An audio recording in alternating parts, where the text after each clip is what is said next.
You are a guardian angel and designer. Did you get what the f is you talking about, man? You are not from Harlem. Why do you keep thinking that you are from Harlem, bro? You are not from Harlem. I did not grow up with you, man. I was the CEO of Diplomats. I made Diplomats with him. I was with him for every bit of his journey. I held him down. I took that position of holding him down. You was a fan. You begged us. You are a fan, nigga. A fan. So you can sit around and act like you've been around all this Harlem shit and everything. You ever see somebody from Harlem try to act like they from Harlem so bad that you got to keep saying, I'm from Harlem? From Harlem know who's from Harlem. You don't have to keep saying you from Harlem. Yeah. What if everything you thought about Jim Jones was just smoke and mirrors? What if the guy out here claiming he put Mase and Camron on the map was really just a super fan who begged his way into the circle? What if the truth is, Jim owes it all to them? Remember when Dipset was untouchable? When diplomatic immunity had the whole game locked down? Now picture this. What if that entire empire was built off a straight up lie and the man screaming for credit was just a clinger with perfect timing? Now the truth's crashing through the facade and Jim's scrambling to hold on to any piece of spotlight. But how long can you fake it before the ones who made you decide to take it all back? You're about to watch one of hip-hop's biggest illusions come undone, live and raw. See, hip-hop was built on one thing, respect, not handouts. You earn your stripes in the streets. You don't just claim blocks you never stood on. You don't just remix your come-up story when the spotlight fades. And you definitely don't snatch credit from the ones who actually laid the foundation. But Jim, he's been crossing every code for 2 whole decades. Now the real builders are stepping in and they're ready to tear down the fairy tale he's been selling. The nerve. Jim Jones just said he was the CEO of the Diplomats, that he held down Mase and Cam. That's not just twisting history, that's full-on identity jacking. In Harlem, saying you built something you had no hand in, that's not just a fib, it's flat-out disrespect, the kind that sparks real tension in the streets. And look how bold he is with it. He says it with his whole chest, like it's gospel. That's what happens when you repeat a lie so many times. You start living in the fantasy. But the thing about building a name off someone else's sweat, sooner or later, the real owners show up to shut it all down. Boom! The energy just hit ice cold, like Arctic levels. Do you remember how we met? Pause. So not met, how you got cool with us? Basically, you heard our freestyles. And you came up to me one day when I was chilling in front of the house. You said, yo, man, I heard the freestyles. Y'all killing shit. More freestyles come out. Y'all heard the new shit you did. Children of the Corn, 12-minute freestyle. Mase, Camron, Cardan, DJ Clue. Google Bloodshed and Camron, Children of the Corn, freestyle. Are you at any of these places? No, you was not there, man. You wasn't there. Camron didn't just disagree with Jim. He obliterated his whole story with just 4 words. You were our fan. That one line crushed 2 decades of carefully staged lies like it was nothing. This ain't about bruised egos or someone catching feelings. This is about the real difference between creators and clout chasers, between the ones who built something from the dirt and the ones who just latch on when it's already lit. Cam didn't just clap back. He reminded everyone exactly who Jim really is. And spoiler alert, it ain't who he's been pretending to be. Here's where Cam breaks it all the way down. He shines a light on what's really fueling Jim's behavior. People who've never built anything for real, they crave validation like air. They don't ride with successful folks out of love. They do it because deep down, they're scared people will see the truth, that there's nothing solid behind the image. Jim's whole public identity, it's been stitched together from borrowed street stripes. But when the cracks start showing, folks like that don't come clean. They just double up on the lies and hope no one checks the receipts. Well, guess what? The truth just showed up with the invoice in hand, and that was the moment everything shattered. Jim Jones didn't co-found Dipset. He didn't discover Camron or Mase. He didn't build any empire. He just saw their mixtapes blowing up and begged his way into the crew, like a clinger with lucky timing. This revelation flips Jim's whole career upside down. Every track, every feature, every win. Now it all points back to one thing, a desperate move by a fan who finessed his way into the spotlight. He saw two rising stars and clung on, hoping their shine would reflect on him. And the wildest part, for anyone who really knows how the streets move, begging is the ultimate violation of the code. Real ones don't beg, they build. Real bosses don't chase, they create. And Jim just got caught being neither one of those. So now, it's not even about whether Jim Jones deserves a piece of Dipset's legacy. The real question is, how long can you keep stacking a career on someone else's hustle before the real architects roll through and bulldoze your rented empire? In the game, respect is everything, and Jim just went flat broke. When the folks who made you decide to tear it all down, there's no bouncing back from that kind of exposure. But it gets even colder. Jim's been spinning these lies for so long, the receipts have piled up. His own words from back in the day are now the evidence that's wrecking the image he's trying to sell today. That's the thing.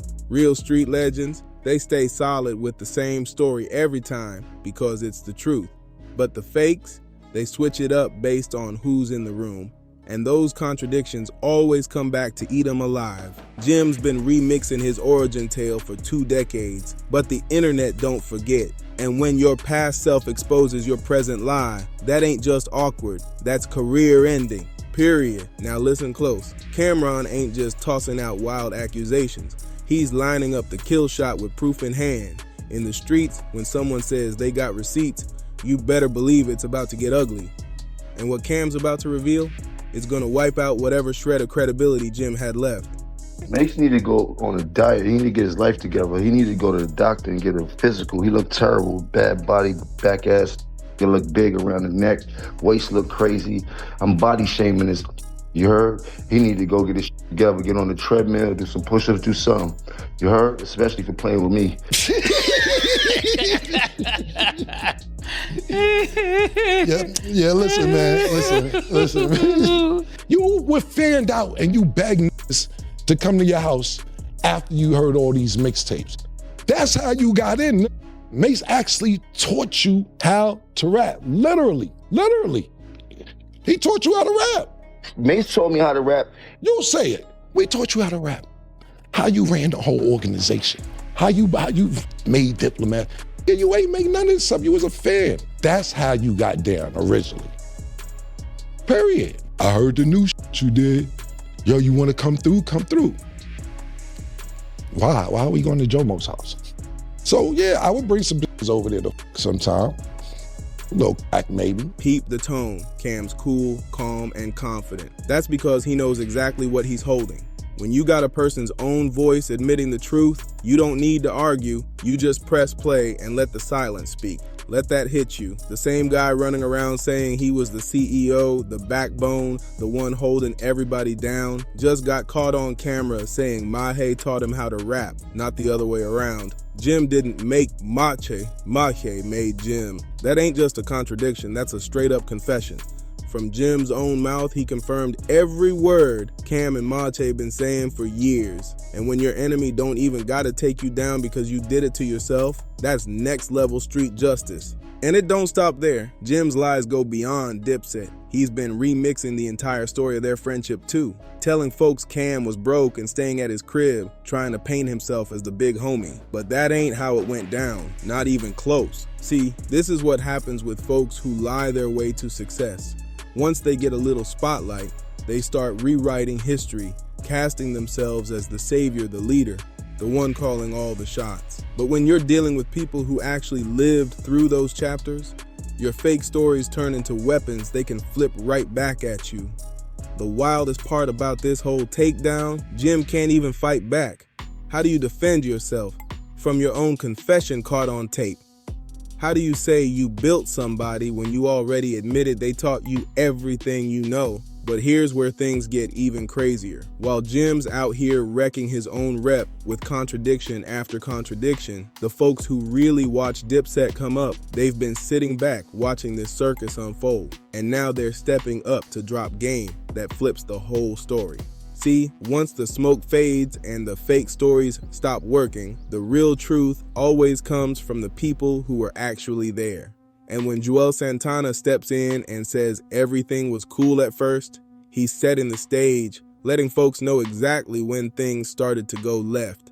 Listen to his tone. It's calm, no hype, just facts. Real ones don't gotta exaggerate. They just tell it like it is. Mase taught me how to rap, and Cam always made sure I was on every single album he had. He was like, boy, once you figure out how to rap the same way you act in these streets, it's gonna work for you. Just keep going. And that's all so I always gotta give credit to where credit is due. There would be no Jim Jones if it wasn't for them guys. Now here's where the twist hits. Choke No Joke steps in and confirms something that adds a whole new layer to the drama. He says people did work under Jim, that Jim did hold some weight in the team. So now, it ain't just about exposing a total fraud. It's deeper than that. It's about someone who had a bit of real power, but couldn't accept the limits that came with it. Jim wasn't some outsider, but he wasn't the CEO either. He was in the building, just not at the top floor. He played his part, but somewhere along the way, he started rewriting the script, a middleman who wanted to be remembered as the mastermind. Now here's the line that's about to split the comments wide open. Choke No Joke just dropped a bomb. He said there would be no Dipset without Jim and called him the muscle behind it all. But hold up, before Jim's fans start popping bottles, let's break down what that really means. Being the muscle don't make you the brains. Just cause you're essential to the operation doesn't mean you created the movement. Jim definitely played a major role, but his lane was protection, presence, and pressure, not the artistic vision, not the leadership moves. There's a huge difference between being important and being in control. What's happening right now? You're watching two camps form based on how close they were to the real story. Jules and Choke ain't defending Jim blindly. They're backing him based on what they saw firsthand. They know he wasn't just some random extra, and they're tired of seeing Cam and Mate paint him like a background character. But here's where it gets psychological. Both sides are moving smart, telling pieces of the truth. Cam and Mai are minimizing Jim's legit role to expose how much he exaggerated. Meanwhile, Jim's people are highlighting the facts to fight back against the just a fan label. The truth, like always, it's sitting somewhere in the middle. But in street politics, perception becomes reality. And right now, Jim's getting smoked in the perception game. You know what makes this all even crazier? In the streets, loyalty is thick when everyone's grinding side by side. But the second someone starts shining brighter, that's when true colors come out. And what's about to surface next, it's gonna reveal exactly who's been carrying that hidden jealousy all along. Choke No Joke just flipped the whole script. Now he's saying Camron was the one who couldn't handle Jim's success. They know what I've done. And dance around it all they want and shit like that, joking, but they know if I get upset, it's gonna be a real problem. Get out of here. But before you treat that like the gospel truth, let's get real about what's going on. Choke's got personal beef with Cam that runs deep. This ain't just some random opinion. This man nearly threw hands with Cam years ago just for showing love to Jim's mixtape. When someone's that triggered over you complimenting their ex-partner, that says everything about how personal it is. Choke ain't just riding for Jim out of loyalty, he's doing it with spite in his heart. Now here comes Choke trying to paint Jim as the protector, the street muscle who kept Cam safe out here. But look at when all these interviews are dropping. Jim just released a new album at the church steps in February 2025, and all of a sudden everyone's dragging up Dipset drama again. Coincidence? Not even close. When your career needs a spark, nothing works like digging up old beef to get the streets talking. And Choke No Joke, he's the perfect sidekick for a history rewrite, especially when he's still holding his own grudge. Then, Jules Santana breaks down the whole 50 Cent situation. But let's focus on what's really telling. Jim was so hungry for solo shine, he did the unthinkable. Broke the #1 street code, loyalty during war. While Dipset was beefing, Jim stepped on stage with the ops. That ain't business, that's straight betrayal. That move didn't come from strategy, it came from jealousy and thirst for spotlight. Jim couldn't stand being stuck in Cam's shadow any longer, so he took a shot that shattered their brotherhood forever. That's not how a secure man moves, that's the energy of someone burning inside with envy. What's the chances of you, Cam, and Mase getting back? I don't think it's really gonna happen. We two different type of people and always have. Competitive nature always been first before friendship. Remember, Cam, my man. It's not. So it's not you. I took the position of my position. Cam is my partner. I'm not his artist. I was the CEO of Diplomats. I made Diplomats with him. I was with him for every bit of his journey. I held him down. I took that position of holding him down. I'm not his soldier. You heard? I'm his partner. But in the journey that we had to take, I had to do what was needed. Why I play my position. And that's why I'm able to be here and have a conversation with you, because I did what I was supposed to. Jim wasn't the loyal soldier who got played. He was the bitter hype man who couldn't play his part and torched the whole legacy in the process. Jim's been chasing the spotlight for 2 whole decades, trying to be the star. And now, he's still so obsessed with rewriting history that he's recruiting anyone holding a grudge to help him spin the story his way. Even Freaky Zeke, who's clearly trying to stay neutral, admits this beef wasn't even that deep in the beginning. But once outside voices started throwing gas on the fire, that's when things spiraled out of control. And who's really eating off all this drama? The one person whose relevance depends on keeping old wounds wide open. When someone gets exposed and they got no real defense left, that's when they go low, real low. They start using threats, sneak disses, intimidation, anything to distract from the fact their whole image is collapsing. And now, Jim Jones is about to show just how low a man can fall when his lies don't work anymore. Listen to Cam break it down, calm, cold, and surgical. He's not just calling out personal drama, he's pulling the curtain on patterns that expose Jim's real character. According to Cam, Jim moves with no standards, no self-respect, and no loyalty, except to his own hunger for attention. Don't pump that. This right here, it crushes the whole tough guy image Jim's been leaning on for years. That muscle persona, that street enforcer rep, all that loud talk and fake flexing, it just got wrecked by one story, and Cam says he's got witnesses to back it up. And the wildest part, Cam don't even sound mad anymore. He sounds bored. When someone stops seeing you as a threat and just sees you as a clown, that's the coldest level of disrespect. Cam's basically saying Jim ain't worth the headache anymore, cause he's out here making bigger moves while Jim's still stuck in the past. And here it is, Jim's response after getting fully exposed: threats. When you've got no real ammo left, when every lie's been torn apart and your credibility's in shambles, the last move is intimidation. Jim's out here hinting that he's gonna expose Mase and Camron's secrets, but pay close attention to what he ain't saying. He's not denying a single thing they've put on his name.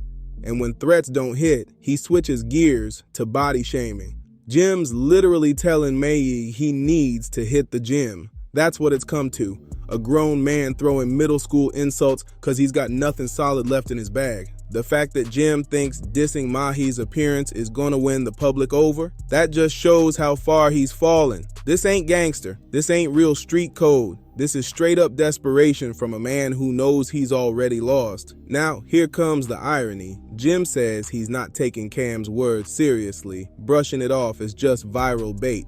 But let's be real. Who's the one doing interviews with XXL, Cam Capone, and any platform that'll hit record? Jim Jones, the same man pointing fingers and crying clout chase, is the one out here on a full-blown press tour to stay in the convo. But here's the most revealing part of it all. When the interviewer tries to press him on the real beef with Cam and Mase, Jim clams up. All that tough talk, all those threats, gone the second someone asks for details. That's what happens when your whole image is built on shaky lies. Once folks start asking real questions, the whole storyline falls to pieces. Jim's bold when he controls the mic, but when someone else starts digging, he's got nothing but silence. And what you're about to see next is the full-on psychological breakdown of a man who's been trapped in his own lie for so long, he's now at war with reality itself.